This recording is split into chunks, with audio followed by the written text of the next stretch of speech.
बृहन्मुंबई महानगर पालिका शिक्षण विभाग के द्वारा आयोजित किए हुए ऑनलाइन प्रोग्राम में मैं सभी विद्यार्थियों और शिक्षकों का स्वागत यहाँ पर करता हूँ। फिर से मैं ईश्वर प्रकाश मेहर, कालीना मनपा उच्च प्राथमिक हिंदी शाला, सांताक्रूज पूर्व मुंबई 40098 आपका सबका तहे दिल से स्वागत करता हूँ। आज का सुविचार है, कोशिश करने वालों की कभी हार नहीं होती है, यानी कोशिश करना चाहिए। इस विचार के साथ हम आगे बढ़ते हुए आज का विषय है परिसर अध्ययन भाग 2 और आज का घटक टॉपिक है हमारा घर तथा पर्यावरण भाग 2। तो देखो बच्चों, इसके बारे में हम लोग आज जानकारी लेंगे और इसके बारे में हम आज पढ़ेंगे। तो मैं आपको शेयर स्क्रीन के माध्यम से इस पाठ को आगे ले जाने की और अच्छी तरह से ज़्यादा कोशिश करेंगे। और मेरी तमन्ना भावना है कि आप सभी अंत तक इस पाठ को देखो और समझो, क्योंकि इस पर मैं सवाल भी पूछूंगा। तो हम लोग आगे से शेयर से आगे बढ़ते हैं। बंद है ना? तो देखो बच्चों, सभी को अन्न वस्त्र निवारा इसकी आवश्यकता होती है, लेकिन सभी को घर अच्छी तरह से मिलता है ऐसा नहीं है। और जिनको अच्छी तरह से रहने के लिए घर नहीं रहता है, उन्हें हम बेघर कहते हैं। यह घर न होने वाले लोग हमारे आसपास हमारे नजर आते हैं। यह हमें देखने को हमेशा मिलता है। तो हम लोगों को बच्चों देखो, यहाँ पे दिख रहा है कि कुछ फुटपाथ पे है, कुछ रेलवे स्टेशन पे है, यहाँ पे नीचे फुट ब्रिज के नीचे दिखाई देते हैं। यानी इनको अच्छी तरह से रहने की व्यवस्था नहीं होती है और इन्हें हम कहते हैं बेघर। तो इस जगह कुछ जगह रात के ब्रिज के नीचे भी कुछ परिवार हमें दिख रहे हैं कि उनको उनका उनका खुद का घर नहीं है। दिन भर काम करके थक कर आते हैं, लेकिन उनको उन्हें आराम करने के लिए घर नहीं होता है। इस ब्रिज के नीचे आपको दिख रहा है कुछ लोग दिखाई दे रहे हैं। दूसरे चित्र में भी वहाँ पे एक प्लास्टिक का छत डाल के उसे तात्पुरता निवारा भी बोलते हैं, कि सिर्फ प्लास्टिक का छत डालकर यहाँ पर कुछ लोग रह रहे हैं। इसे हम घर नहीं कह सकते हैं। यह बेघर होने का एक उदाहरण और एग्जाम्पल इस चित्र में हमें दिखाई दे रहा है। नेक्स्ट,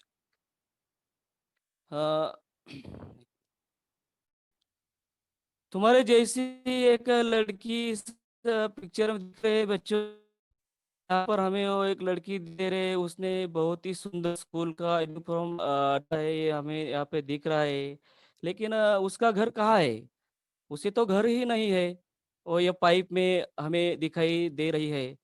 तो इसे हम घर कह सकते हैं क्या बच्चों? नहीं। यानी फिर ये लड़की भी बेघर है। तो अभी हम ये देख उसकी, यानी बेघर किसे कहते हैं? जिनको रहने के लिए घर नहीं है, तात्पुरता निवारा करके जो लोग रखते हैं, उस घर को हम बेघर कहते हैं। अभी बेघर होने के क्या क्या कारण हो सकते हैं बच्चों? तो हम लोग अभी देखते हैं नेक्स्ट। उसमें यहाँ पे तुम लोगों को का बेघर होने के कारण दिख रहे हैं। पहला दिख रहा है तुमको ज्यादा कीमत वाले घर। ज्यादा कीमत वाले घर यानी क्या होता है बच्चों? कि हम जहाँ पर रहते हैं वहाँ पर हम घर ले सकते हैं क्या? और हमने हमने देखा है कि बहुत ज्यादा नगर शहर अभी विकसित हुए हैं, और इसके नाते गांव के लोग काम उद्योग करने नौकरी के लिए शहर आते हैं, और इतने लोग वहां पर आने से उस शहर पर तनाव स्ट्रेस बढ़ता है, स्ट्रेस आता है आ जाता है। और वह ज्यादा भीड़ के कारण वहाँ के घर की कीमत आसमान छू लेती है। और इसमें सामान्य आदमी जो हाथ पे काम करने वाला जो मजदूर रहता है, यहाँ पर घर नहीं ले सकता है। फिर ऐसे समय कुछ लोग फुटपाथ पर उनको घर लेने की उनमें ये नहीं रहती है, हैसियत नहीं रहती है, पैसा नहीं रहता है। तो फिर ऐसे समय में कुछ लोग फुटपाथ पर रहते, रेलवे स्थानक पर रहते हैं, ब्रिज के नीचे यहाँ पर रहते हैं। तो यानी वह बेघर रहते हैं, उन्हें बेघर कहते हैं। शहर में आकर वो बेघर होने का एक अनुभव ही लेते हैं। उसके बाद नीचे दिया है देखो बच्चों, ज़्यादा कीमती घर के नीचे गरीबी। ये भी बेघर होने का एक सेकंड का कारण हो सकता है। गरीबी यानी क्या? गरीबी यानी क्या कि वह घर नहीं ले सकते। गरीबी जिनके पास पैसा नहीं होता है और वो अपना खुद का घर, मकान नहीं ले सकते, उन्हें हम गरीब कह सकते हैं। उन्हें भी हम बेघर कहलाएँगे। तीसरा नेक्स्ट है, वहाँ पे दिया है नैसर्गिक आपदा यानी नैसर्गिक आपत्ति। तो अब बच्चों देखो, अब देखेंगे नैसर्गिक आपदा क्या होती है, कौन-कौन सी होती है वो? तो अचानक यानी तूफान आना, कुछ समय अचानक बाढ़ आना, भूकंप हो जाना, यह नैसर्गिक आपदे जीवन में आती रहती है। हमें उन्हें कह सकते हैं। इस समय उनके घर बाढ़ में बह जाते हैं या भूकंप आने से उनके घर गिर जाते हैं, तूफान आने से उनके घर छत उड़ जाते हैं, तूफान आने से घर की ऊपर की जो छतें रहती है वो उड़ जाती है। इन्हें हम नैसर्गिक आपदा आपत्ति कहते हैं देखो बच्चों। तो ऐसे समय पर लोग बेघर हो जाते हैं। अभी तक हमारे तरफ जून में एक निसर्ग तूफान आया था। आपको पता है कि नहीं पता है, लेकिन पता होगा शायद। उस समय आपने न्यूज़ में, अखबार न्यूज़पेपर में देखा ही होगा कि कितने तो भी लोगों के छत वो उस तूफान से उड़ गए थे। तूफान के इस कारण से बहुत लोग बेघर हुए थे। अब इसी प्रकार 2001 साल में भुज में एक बहुत ही बड़ा भूकंप हुआ था। देखो बच्चों, तो इस समय वहाँ ऊँची-ऊँची जो इमारतें हैं, बिल्डिंग है, वो पत्ते की ताश की तरह गिर गई थी। इसके नाते वहाँ पर बहुत ही ज़्यादा मात्रा में लोग बेघर हो गए थे बच्चों। अभी देखो बच्चों, नीचे का जो चौथा कारण हो सकता है बेघर होने का, वो है कम आर्थिक उत्पादन कम होना। कम आर्थिक उत्पादन यह भी बेघर होने का कारण है। यह भी लोग अपनी दूसरी आवश्यकता पूर्ण कर सकते हैं। जो दूसरी जो आवश्यकता रहती है वो पूर्ण कर सकते हैं, लेकिन वो अपना खुद का घर लेने का उनके बस में की बात नहीं होती है। और ऐसे समय में उनका जो आर्थिक जो उत्पन्न आने आता है, आवक रहती है, वह कम होती है और इसी के कारण वो अपना खुद का घर नहीं ले सकते, तो वो भी बेघर कहलाएँगे। अब नेक्स्ट देखते हैं बच्चों, बेरोज़गारी। अब बेरोज़गारी क्या होती है?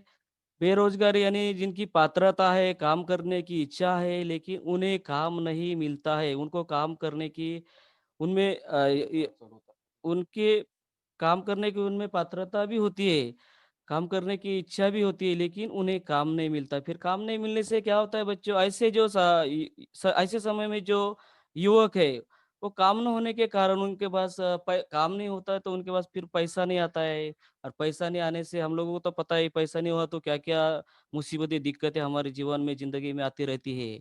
तो वो अपना खुद का घर नहीं ले सकते, तो फिर इसके कारण वो बेघर होते हैं। उसके बाद उसके बाद देखते हैं लास्ट का है जो बेघर होने का एक लास्ट कारण है, दिख रहा है यहाँ पे बच्चों, शारीरिक तथा मानसिक बीमारी। अभी इसका मतलब क्या होता है? तो अभी हम देखेंगे। शारीरिक बीमारी, ये क्या ऐसी बीमारी है जो आदमी उससे जूझता है और ऐसे समय में परिवार वाले उस आदमी का साथ नहीं देते हैं, साथ छोड़ देते हैं।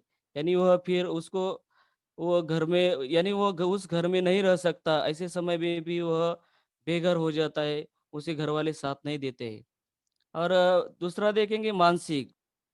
मानसिक बीमारी क्या है कि जब भी अपना संतुलन खो जाते हैं, उनका यानी जब मानसिक संतुलन खो देते हैं तो उनका घर उन्हें पता नहीं होता है। फिर अपने को ऐसे लोग हमें दिखाई देते हैं। कहाँ दिखाई देते हैं बच्चों? आप लोगों ने देखा ही होगा कि फुटपाथ पे हम जाते हैं रास्ते से, तब फुटपाथ पे दिखते हैं। रेलवे स्थानक पर दिखाई देते हैं, हम लोग सभी ने देखा होगा उनको, बस स्थानक पे दिखते हैं। वो वे अपना एक झोला और बिस्तर लेकर अपना जीवन वहाँ पर ही व्यतीत करते हैं। उन्हें ही भी हम बेघर कह सकते हैं। अब बच्चों, बेघर होना एक सामाजिक समस्या है। ये समाज के आगे एक बड़ी समस्या है और इसके लिए तरह-तरह अलग की एक समूह के कारणों से तरह अलग योजनाएँ सरकार लाती है। तो बच्चों, स्वच्छ जल और अनाज और शिक्षा, यह सब हमारे हक है और ये सब हमको मिलने ही चाहिए। घर ये अब देखो बच्चे यहाँ पे एक मिनट, घर ये जो हमारा हक है और वो अगर पूर्ण नहीं होता होगा तो सरकार हमें मदद करती है, उसके बहुत सारे उपाय उपाय हमें उपलब्ध किए जाते हैं। इन बेघर के लिए देखो बच्चों, नीचे एक दिख रहा है तुमको, नीचे की स्लाइड में दिख रहा है कि वहाँ पे रात में एक निवास उपलब्ध किया जाता है सरकार के द्वारा या महानगर कॉरपोरेशन के द्वारा से। तो ये शहरों में बड़ी मात्रा में हमें ऐसे निवास दिखाई देते हैं।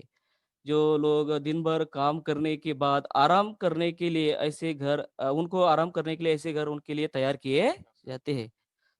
जैसे कि वहाँ पर रहने के खाने वहाँ पर जो रहते तो वहाँ पर उनको रहने की, खाने की और सोने की व्यवस्था वहाँ पर की गई है। अभी ऊपर तुमको एक बिल्डिंग दिख रही है बच्चों, दिख रहे है ना? ठीक है।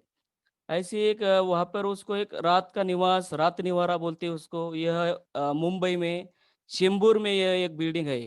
ये हमें एक पिक्चर में आप लोगों को दिखाई देती होगी। और ये बिल्डिंग जो है इस इमारत में बेघर वाले लोग वहाँ पर रह सकते हैं और रात में वहाँ पर रेस्ट करते हैं। ये कॉर्पोरेशन की बिल्डिंग है और वो जिनको घर नहीं वो वहाँ पर आकर निवास कर सकते हैं। और नेक्स्ट नेक्स्ट देखते बच्चों, प्रधानमंत्री आवास योजना ग्रामीण। अभी ऐसी एक योजना ये गांव गांव में हो जाए। ग्रामीण यानी क्या है? प्रधानमंत्री आवास योजना है ग्रामीण यानी गांव। ऐसी एक योजना ग्राम में की जाती है, उसको कहते हैं प्रधानमंत्री आवास योजना। इस योजना में जो गरीब परिवार, दारिद्र्य रेशे, बीपीएल वाले और जिन्हें घर नहीं होता है, उनके लिए यह योजना बनाई गई है। अभी यह योजना 1995 1995 से कार्यरत शुरू हुई है। और गांव में जिसका घर कच्चा है उसके घरकुल के माध्यम से उन्हें आर्थिक मदद सरकार करती है। माननीय प्रधानमंत्री नरेंद्र जी मोदी इन्होंने यह प्रधानमंत्री आवास योजना लाई है। उसकी शुरुआत 17 जून 2015 में यह की गई है। प्रत्यक्ष शुरुआत उसकी की गई। देखो बच्चों, ये हो गए ग्राम। अभी नेक्स्ट देखते हैं प्रधानमंत्री आवास योजना नागरिक। पहले हो गई गांव के लिए, अभी हो गई ये है शहरों के लिए। अभी अभी यानी 2000 देखो बच्चों, 2015 साल में एक केंद्र सरकार ने एक योजना लाई थी और उसका नाम है प्रधानमंत्री आवास योजना नागरिक। भारत के प्रधानमंत्री नरेंद्र मोदी एक मिनट सॉरी नागरिक, यह इन्होंने एक योजना लाई थी 17 जून 2015 में। और ये उसकी प्रत्यक्ष शुरुआत 25 जून 2015 से शुरू की गई है। हम्म, एक मिनट। इसमें क्या है कि सरकार का कहना है कि 2022 तक सभी को अ, अपना खुद का एक घर होना चाहिए। इस योजना के पीछे का ये एक उद्देश्य है और वह पूर्ण करने के लिए केंद्र सरकार और महाराष्ट्र सरकार अ, इसमें प्रगति पथ पर है। और हम लोगों को पता है कि महाराष्ट्र में 51 महानगरों में यह घर अभी नेक्स्ट टाइम में मिलने वाले हैं 2022 से पहले। नेक्स्ट, अभी बढ़ती जनसंख्या आप लोगों को दिख रही है, यहाँ पे चित्र में दिख रही है वो बढ़ती जनसंख्या। वर्ल्ड की जो जनसंख्या है देखो बच्चों, वो हर दिन बढ़ती जा रही है। और इसका परिणाम स्लाइड देखो, वहाँ पे तुम लोगों को ये पॉइंटर दिख रहा ही होगा। क्या होता है कि ज़्यादा मात्रा में घर का निर्माण किया जा रहा है। तो अभी तक तैयार करने के लिए बड़ी मात्रा में नैसर्गिक सामग्री का उपयोग करना पड़ता है। और सामग्री उपलब्ध करने के लिए जो उसके कारण जल, वायु, ध्वनि, मिट्टी इनका प्रदूषण होता है। यानी पर्यावरण दूषित होता जाता है। और यह हानि कैसी किस तरह होती है वह अब हम आगे के नेक्स्ट स्टाइल में देखेंगे। देखो बच्चों, नेक्स्ट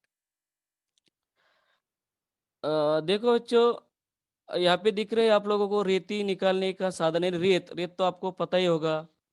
तो जब शहरों में, गाँवों में यानी शहरों में ज़्यादा करके जब ऊँची-ऊँची बिल्डिंग, ऊँचे-ऊँचे घर का निर्माण किया जाता है, उस समय कंक्रीट की आवश्यकता होती है, बिना कंक्रीट का घर बन नहीं सकता है। और वो कंक्रीट के लिए क्या करेंगे फिर? कंक्रीट के लिए फिर रेती का उपयोग लगता है। रेती रेती यानी रेती, फिर रेती कंक्रीट बनाने के लिए और घर बनाने के लिए एक प्रमुख मुख्य घटक है, भाग है। और ये रेती फिर कहाँ से निकाली जाती है? तो देखो बच्चों, ये रेती हमको कहाँ से मिलती है?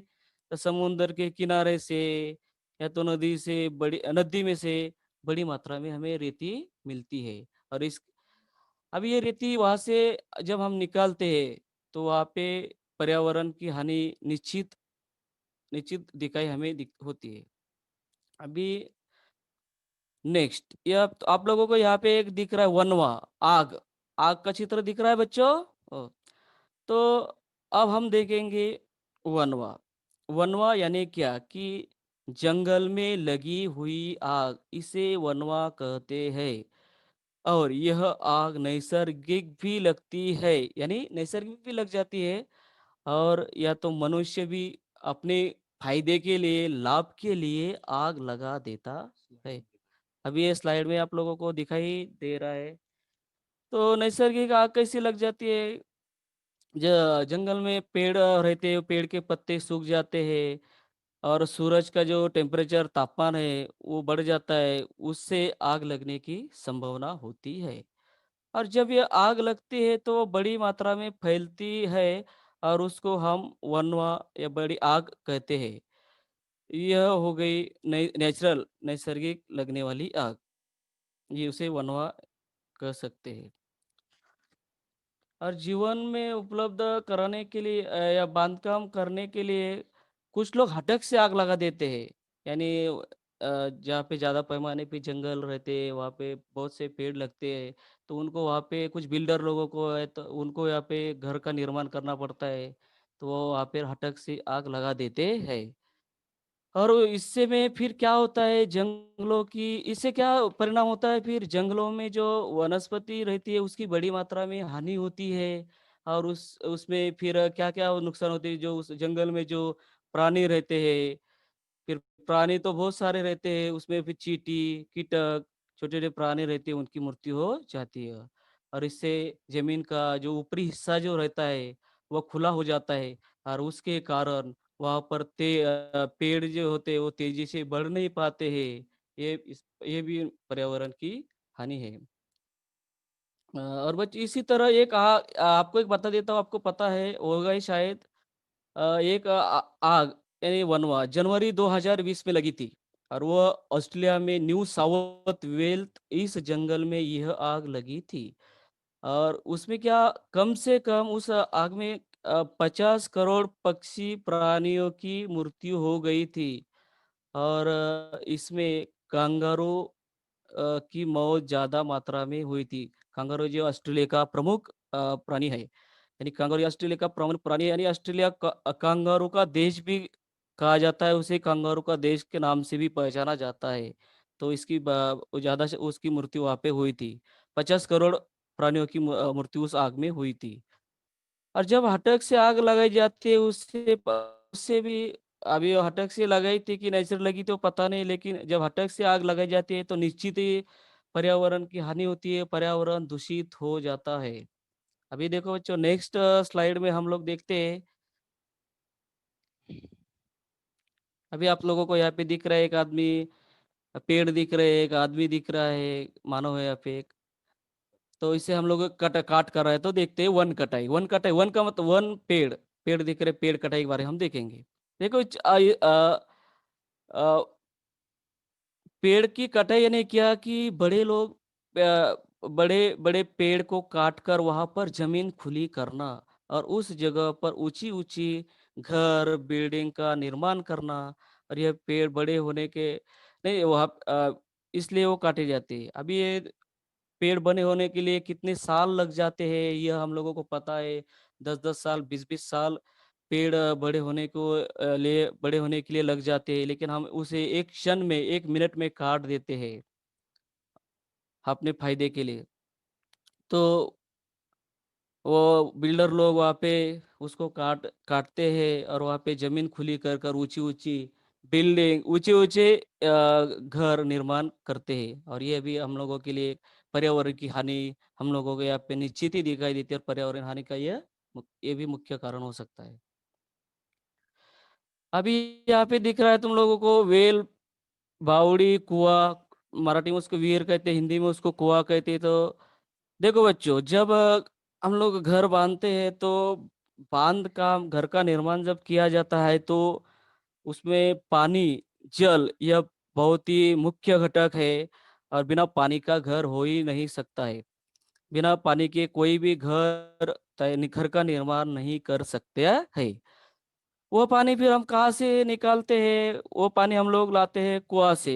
गाँव में ज़्यादा करके कुआँ स्लाइड में दिख रहे हो वहाँ पे एक पाइप लगा है, वहाँ पे एक टैंकर है, तो वो पानी कैसे निकाला जाता है हम लोगों को दिख रहा है। तो देखो वो एक पाइप से वो पानी टैंकर में डाल रहे हैं। टैंकर वो टैंकर वो जो पानी है, वो जो पानी निकाल कर उस टैंकर में डाल रहे हैं। तो ज़्यादा पैमाने में पानी निकलने से पानी की पात्रता जो है वो जो है बहुत नीचे जाती है और इसके कारण जो भूजल पात्रता होती है, वो नीचे जाने के कारण हमें पीने का पानी भी नहीं मिल पाता है।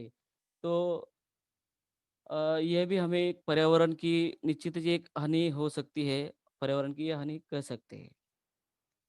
अभी पहाड़ खोदना, पहाड़ तो आपको पता ही है। यह भी घर के निर्माण करने के लिए जो कंक्रीट की आवश्यकता होती है उसके लिए जो खड़ी होती है, खड़ी यानी क्या छोटे-छोटे उसको दिख रहा है आप लोगों को स्लाइड में पॉइंटर से मैं दिखा रहा हूँ आपको। छोटे-छोटे जो पत्थर है यहाँ पे एक जेसीबी लगाई है। वो जेसीबी पत्थरों को यानी पहाड़ को खोदते हैं। तो वहाँ से उनको फिर वहाँ से पत्थर, मिट्टी उन्हें आसानी से मिल जाते हैं। तो यह पहाड़ खोदना यानी यह भी एक पर्यावरण की हानि हो जाती है। अभी नेक्स्ट देखेंगे बच्चों, भराव डालना यानी खड्डा भरना। अभी यह भराव कहाँ डाला जाता है? तो वो डाला जाता है अ, तालाब, नदी, खाड़ी ऐसी जगह में ये भराव डाल के यहाँ पे वो भराव डाल के यहाँ पे घरों का निर्माण किया जाता है। और मुंबई का तो इतिहास आपको सभी को पता है, अगर तुम्हें मालूम होगा तो और मुंबई की भौगोलिक स्थिति अगर मालूम होगी तो मुंबई यह 7 बेटों का यहाँ पे दिख रहा है तुम लोगों को पिक्चर में यहाँ पे 7 बेटों का द्वीप 7 द्वीप का यह शहर है। बेट यानी क्या जिसके बेट द्वीप यानी क्या कि जिसके चारों ओर पानी रहता है, यानी पानी के बीच उसे कहते हैं। और पहले मुंबई के जो ये मुंबई शहर 7 बेटों पर बसा हुआ था, ये आपको पता होगा। यह 7 बेट यह यह 7 बेट थे, उसमें एक रेती, मिट्टी, कंक्रीट, पत्थर डालकर उसे एक एक एकत्रित किया गया और हम फिर देखते हैं कि यहाँ पे एक मुंबई शहर कैसे विकसित हुआ, यह हमें इस स्लाइड में दिख रहा है।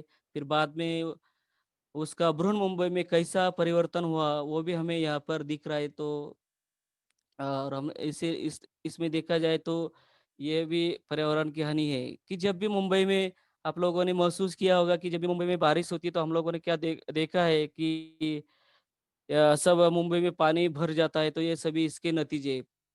तो ये भी एक पर्यावरण की हानि है। अभी हम लोगों ने देखा कि पर्यावरण की हानि क्या होती है, फिर अभी इस पर उपाय क्या है? तो उपाय हम लोग देखेंगे अगले स्लाइड में। नेक्स्ट, अभी देखो बच्चों, जनसंख्या दिन बहुत ही मात्रा में बढ़ रही है और सबको घर की आवश्यकता है। बिना घर का कोई नहीं रह सकता है। इसलिए हर आदमी अपना घर तैयार करना चाहता है। और तुम लोगों को यहाँ पर जो दिख रहा है देखोगे तो ग्रीन वाला जो हिस्सा है वो उस पर जो शेष दिखाई दे रहा है तुम लोगों को, वहां पर भी लोगों ने अतिक्रमण किया है। और वो जो ग्रीन वाला हिस्सा है वह जैसी जैसी जनसंख्या बढ़ेगी वैसे वैसे वो ग्रीन वाले हिस्से में भी लोग घर बांधते हुए दिखाई देंगे आप लोगों को। और जो और हम बाजू में जो पानी दिखाई दे रहा है आप लोगों को पानी, अ, उसमें भी भराव डाल के घर का निर्माण किया जा रहा है, किया जाता है। स्लाइड में आप लोगों को दिखाई दे रहा है बच्चों। इससे भी हम लोगों को यह पर्यावरण की हानि होती है। तो नेक्स्ट नेक्स्ट स्लाइड में देखेंगे।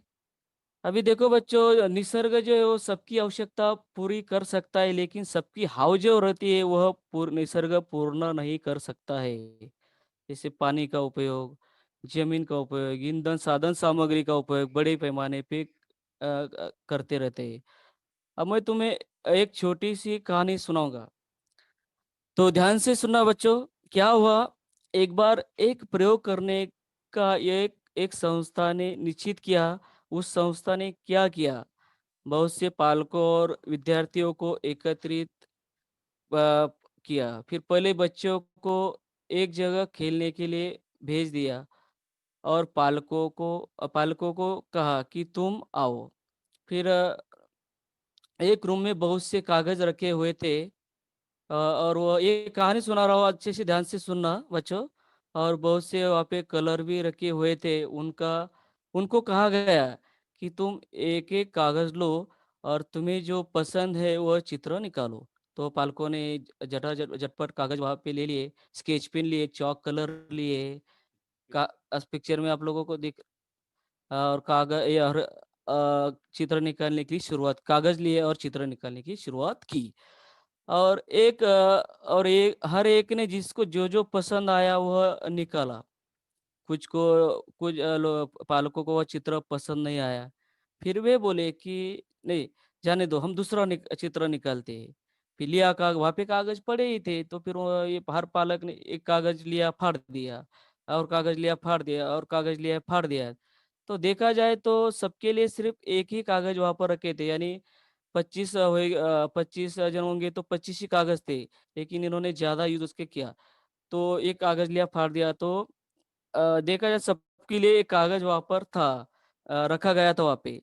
लेकिन वहां पर कागज ज्यादा, फिर लिया गया कागज और निकाला चित्र। फिर थोड़ी देर में वो संस्था के लोग आए।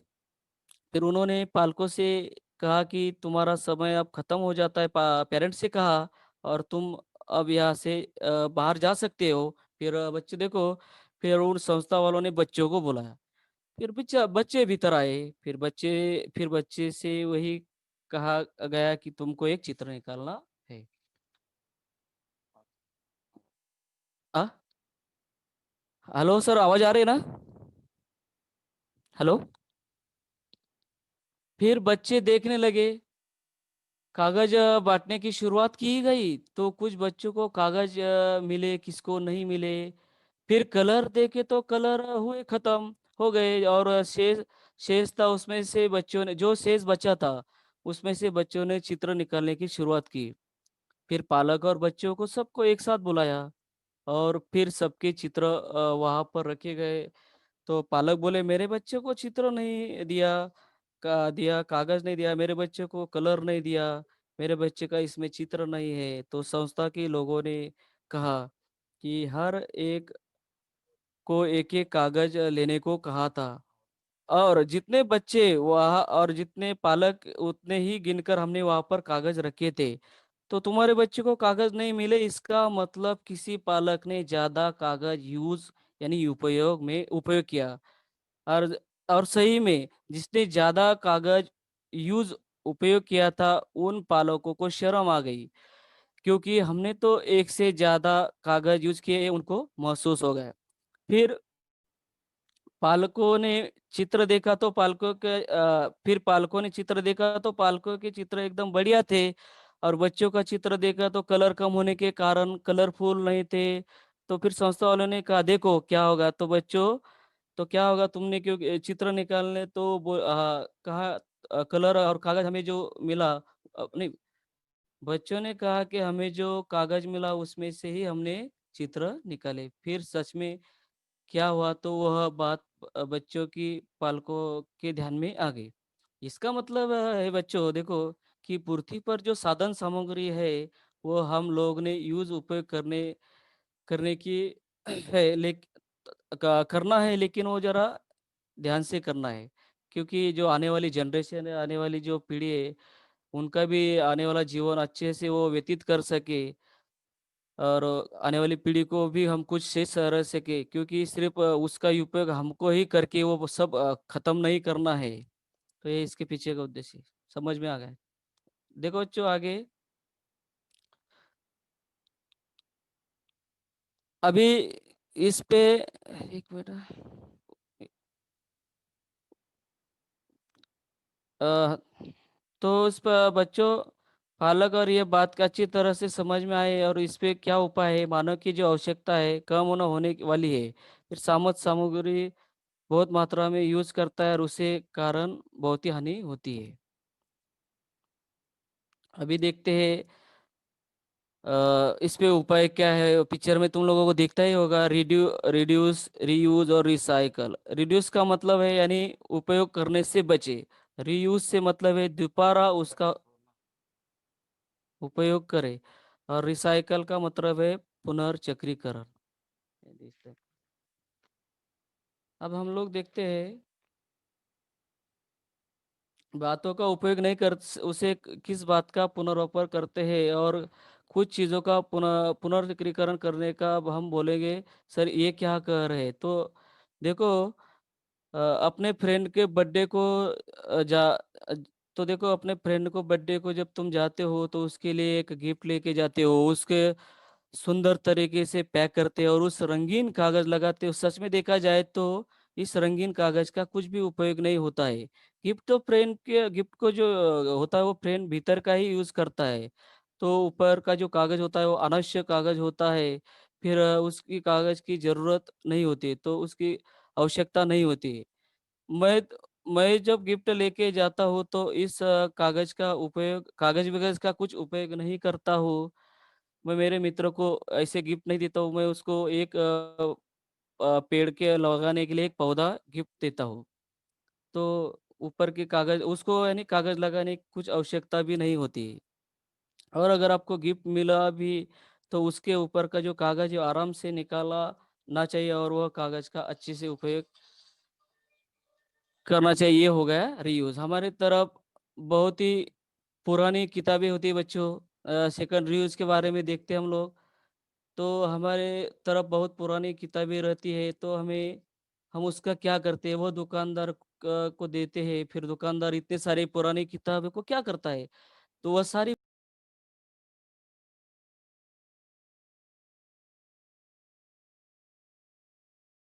दुकानदार वो किताबें वो फैक्ट्री को देता है और उससे हमें एक नई किताबें उससे मिलती है। ये हो गया रिसाइकल यानी पुनरुपयोग। अभी तीसरा जो है पुनर्चक्रीकरण। अभी ईंधन जो है वह खत्म होने वाली होती है और ये सभी रिसाइकल पुनर्चक्रीकरण।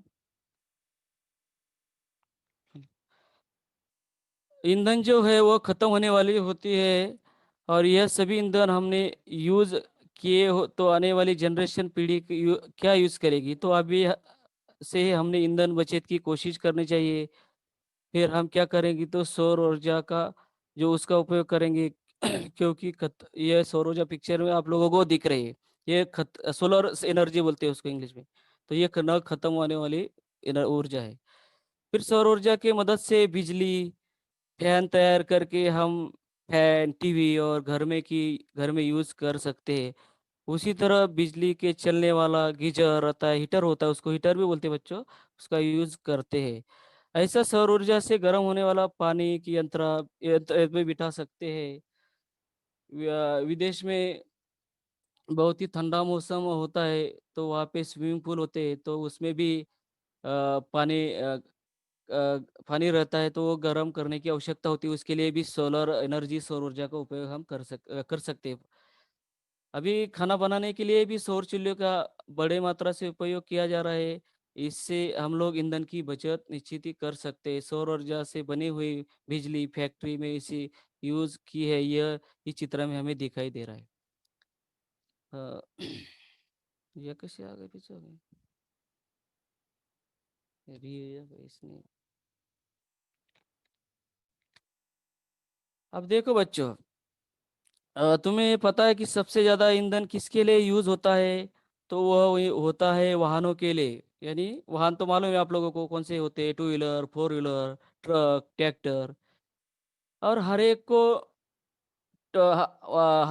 को टू व्हीलर, फोर व्हीलर चाहिए। तो जब सर्विस को ज्वाइन हो जाते हैं तो सभी को लगता है कि हम लोगों के पास एक स्कूटर चाहिए, बाइक चाहिए, कार चाहिए। फिर इनके लिए क्या है, ये ऐसे ही चलते हैं क्या, पानी पे चलते हैं क्या? वो नहीं।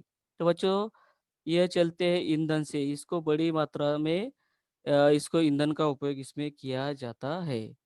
तो ईंधन बचत करने के लिए हो सके उतना कार का उपयोग या टू व्हीलर का उपयोग करके हम लोग पब्लिक ट्रांसपोर्ट का उपयोग कर सकते हैं।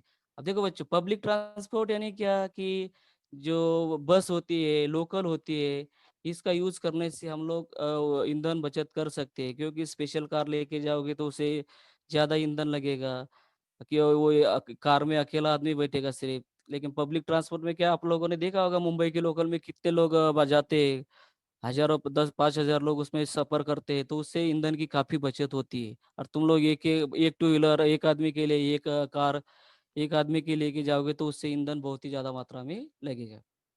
लेकिन कभी कभी इतनी मुसीबत आ जाती है कि हमें कभी कार बाहर निकालना पड़ता है, फिर उसका उपयोग हमें उसको उपयोग में लाना पड़ता है। तो जब मुसीबत आती है तब हम उसको यूज कर सकते हैं। लेकिन अगर उसका ज़्यादा मुसीबत नहीं, दिक्कत नहीं, तो हम लोग पब्लिक ट्रांसपोर्ट से सफ़र कर सकते हैं और फिर ईंधन की बचत कर सकते हैं। तो अभी क्या निकले, अभी तो आप लोगों को पिक्चर में दिख रही है बच्चों, एक कार दिख रही है। वो कार है इलेक्ट्रिक ड्राइव, लिखा है वहाँ पे, वो इलेक्ट्रिक पे चलने वाली वो कार है। तो इलेक्ट्रिक पर चलने वाली कार है ये। जैसे कि वो हम लोग कार चलाने के लिए पेट्रोल का या डीजल का यूज करते हैं, वैसे ये कार है बनी हुई है। बैटरी इसमें इलेक्ट्रिक बैटरी का यूज किया गया है। फिर वहाँ पे क्या है कि इलेक्ट्रिक बैटरी, यहाँ पे आप लोगों को पिक्चर में दिख रहा है, वहाँ पे एक यूनिट है।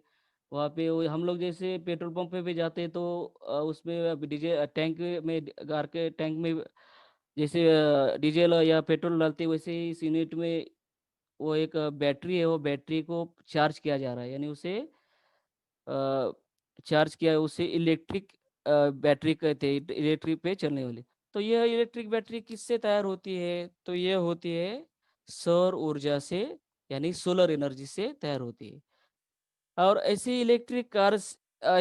इलेक्ट्रिक कार जब हम चलाएंगे तो ईंधन की निश्चित ही बचत होगी। और जो प्रदूषण होता है वो प्रदूषण भी रुकेगा, प्रदूषण कमी मात्रा में रहेगा, प्रदूषण नहीं होएगा।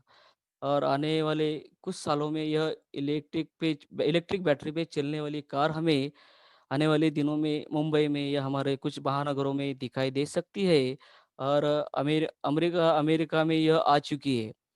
मुंबई में भी कुछ बेस्ट की जो बच्चों, वो भी कुछ कारपोरेशन मुंबई महानगर पालिका ने बेस्ट की कुछ जो बस है वो इलेक्ट्रिक बैटरी पर चलने वाली है, वो कुछ बस खरीदी है, वो हमने देखा है। तो अब हमने पढ़ा, क्या देखा, तो हम लोग देखते मूल्यमापन। प्रश्न क्वेश्चन नंबर 1 बच्चों, अभी यहाँ पे रिक्त स्थान दिए मैंने कुछ। ऊंचे ऊंचे घरों का निर्माण करते समय मुख्यतः रिक्त रिक्त स्थान उसका उपयोग किया जाता है। तो क्या हो सकता है बच्चों? ज्यादा पैमाने में किसका उपयोग किया जाता है? तो उसका उत्तर है सीमेंट। यानी सीमेंट का ज्यादा से ज्यादा यूज किया जाता है। तो ऊंचे ऊंचे घरों का निर्माण करते समय मुख्यतः सीमेंट का उपयोग किया जाता है। आया ध्यान में बच्चों? Okay, next. नेक्स्ट है, कम बारिश वाले प्रदेश के घर के घर रिक्त रिक्त स्थान छतों के होते हैं, निचले, समतल या हिम। कहता कम बारिश में हम लोगों ने पिछले लेसन में देखा था, ज्यादा बारिश वाला, कम बारिश वाली प्रदेश। तो यहाँ पे कम बारिश वाली प्रदेश है, तो यहाँ पे क्या आएगा फिर? समतल, समान। तो कम बारिश वाले प्रदेश में के जो घर होते हैं वो समतल छतों के होते हैं, समान होते हैं। आए बच्चों ध्यान में? नेक्स्ट, क्वेश्चन नंबर 3 वहाँ पे रिक्त स्थान ही दिया है मैंने। मुंबई मुंबई यह एक बेटों पे द्वीप पे बना हुआ शहर है। तो इसका आंसर क्या है? 8, 9 तो 7। तो हम लोगों ने पीछे देखा, हम लोगों ने पढ़ा इसको, तो वो है 7। तो मुंबई यह 7 बेटों से 7 द्वीप से बना हुआ शहर है। नेक्स्ट, अभी लास्ट का क्वेश्चन बच्चों ध्यान से देखो और ध्यान से सुनो। बेघर होने की मुख्य कारण क्या होती है? ये तो तुम लोग बता सकते हो। बेघर होने की मुख्य कारण कौन से है? तो इसका उत्तर है गरीबी, शारीरिक तथा मानसिक बीमारी, बेरोजगारी, नैसर्गिक आपत्ति, नैसर्गिक आपदा, आर्थिक उत्पादन कम होना। यह हो गए बेघर होने की मुख्य कारण। तो बच्चों यहाँ पे मैं मेरा लेसन समाप्त करता हूँ। मुझे आशा है कि सबको यह लेसन समझ में आया होगा। तो इसका जो प्रश्न उत्तर है उसे मुझे हमें हमारे ग्रुप पे आप लोग डाल दीजिए। यहाँ पे मैं समाप्त करता हूँ। धन्यवाद। Thank you.